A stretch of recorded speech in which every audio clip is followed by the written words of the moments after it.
سورہ لقمان 4 رکوعات 34 آیات پر مشتمل مکی صورت ہے۔ ترتیب مصحف ترتیب قرآن کے اعتبار سے سورہ لقمان کا نمبر 31واں ہے۔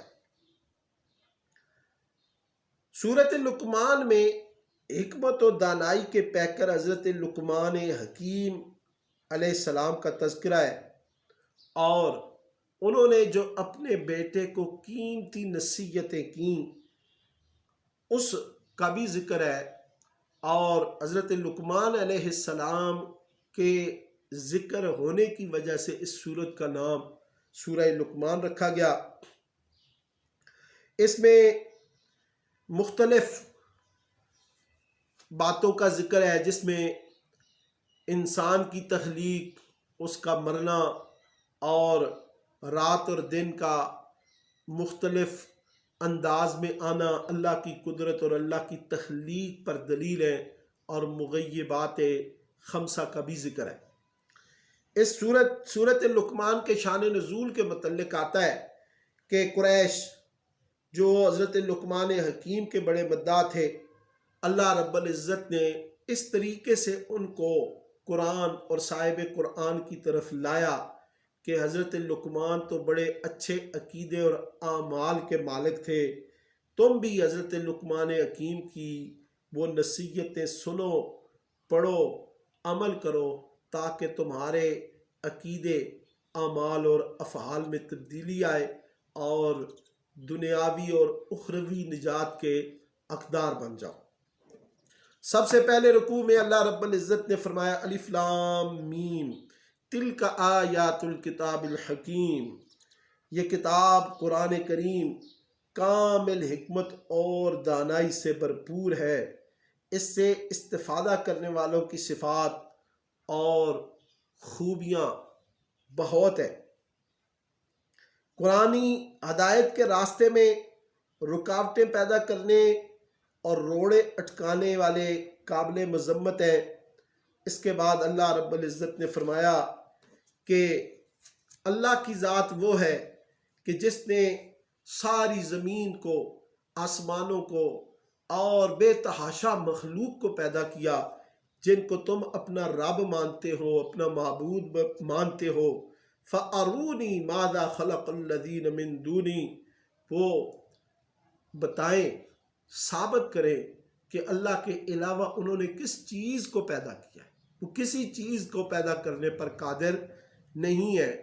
تو ایسی چیزوں کو جو لوگ معبود مانتے ہیں وہ بہت بڑے ظالم ہیں۔ پھر دوسرے رکوع میں حضرت لقمان حکیم علیہ السلام کی نصیحتیں ہیں۔ حضرت لقمان حکیم علیہ السلام نے اپنے بیٹے کو جو سب سے پہلی نصیحت کی وہ یہ کہ یا بنی لا تشرک باللہ ان الشرک لظلم عظیم، اے میرے بیٹے اللہ کے ساتھ کسی کو شریک مت ٹھہرانا۔ تمام برائیوں کی جڑ، تمام غلطیوں کی جڑ یہ اللہ کے ساتھ شریک ٹھہرانا ہے، اور سب سے بڑا ظلم عظیم یہ اللہ کے ساتھ شرک کرنا ہے۔ پھر فرمایا کہ ماں باپ کے ساتھ اس نے سلوک کرو۔ ماں باپ اگر تمہیں شرک کرنے پر مجبور کرے فلا تطعہما، ان کی اتباع مت کرنا، وصاحبہما فی الدنیا معروفا، لیکن دنیا کی زندگی میں ان کے ساتھ احسان کرتے رہنا۔ پھر حضرت لقمان حکیم نے فرمایا یا بنی انہا ان تک مثقال حبۃ من خردل فتکن فی صخرہ، اے بیٹے اگر تو دنیا میں کوئی بھی کام کرے گا وہ چھوٹے سے چھوٹا ہو، اگرچہ چٹانوں کے نیچے ہو یا ساتوں آسمانوں اور زمینوں کے نیچے ہو، قیامت کے دن اللہ تعالیٰ اس چیز کو بھی لے آئے گا کہ اللہ بڑا باریک بین اور ہمارے ہر عمل سے، ہر نیت سے خبردار ہے۔ پھر لقمان حکیم نے اپنے بیٹے کو یہ نصیحت کی کہ نماز قائم کرو، نیکی کا حکم کرو، برائی سے منع کرتے رہو، مشکلات جب آئیں تو ان مصیبتوں، تکلیفوں، پریشانیوں میں صبر کرو۔ ان ذالک من عزم الامور، اللہ کے رستے میں آنے والی مشکلات اور پریشانیوں پر صبر کرنا یہ سب سے مضبوط کام ہے، رائے عزیمت ہے۔ تکبر اور غرور کی بجائے عجز و انکساری کا پیکر بن کر اے بیٹے زندگی بسر کرو۔ اللہ تعالیٰ کو مغرور، شوخی مارنے والا اور اترانے والے لوگ پسند نہیں ہیں۔ زمین میں اعتدال اور میانہ روی اختیار کرو، نرم گفتاری کو اختیار کرو، گدے کی طرح بے ہنگم آواز مت نکالو۔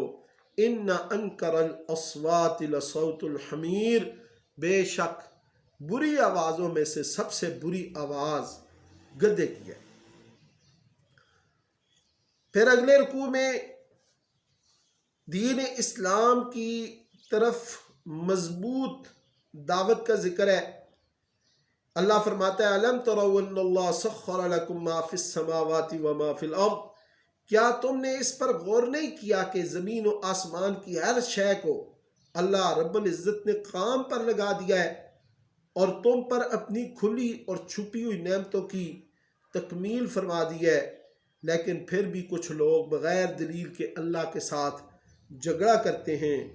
اور وہ لوگ جو زمین اور آسمان کی قدرت میں غور و فکر نہیں کرتے اور اللہ رب العزت کی جو حمد و ثنا ہے اس میں غور و فکر نہیں کرتے، ان کے لیے یہ اعلان ہے کہ سب کچھ جو کچھ آسمانوں میں ہے، زمینوں میں ہے، وہ اللہ ہی کا ہے۔ اگر زمین کے سارے درخت قلم بن جائیں اور سمندر سیاہی بن جائیں اور اتنے 7 گنا درخت زیادہ ہو جائیں، 7 گنا سمندر زیادہ ہو جائیں، اللہ کی حمد و ثنا لکھنے والے لکھنا شروع کر دیں تو یہ درختوں کی کلمیں گھس جائیں گی، ختم ہو جائیں گی، یہ سمندروں کا پانی خشک ہو جائے گا، لیکن اللہ کی حمد و ثنا کبھی بھی ختم نہیں ہوگی۔ وَلَوْ أَنَّ مَا فِي الْأَرْضِ مِنْ شَجَرَةٍ أَقْلَامٌ وَالْبَحْرُ يَمُدُّهُ مِنْ بَعْدِهِ 7 أَبْحُرٍ مَا نَفِدَتْ كَلِمَاتُ اللَّهِ۔ سورہ لقمان کے آخری رکوع میں اللہ رب العزت نے قیامت کے دن کی حالت کا بھی ذکر کیا کہ قیامت کا دن جب آئے گا تو کوئی باپ اپنی اولاد کے کام نہ آئے گا، نہ بیٹا باپ کے اور نہ باپ بیٹے کے کام آئے گا۔ یہ اللہ کا وعدہ سچا ہے۔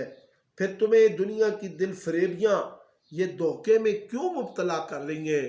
تم دنیا میں رہ کر اس دن، اس جہان کی تیاری کرو۔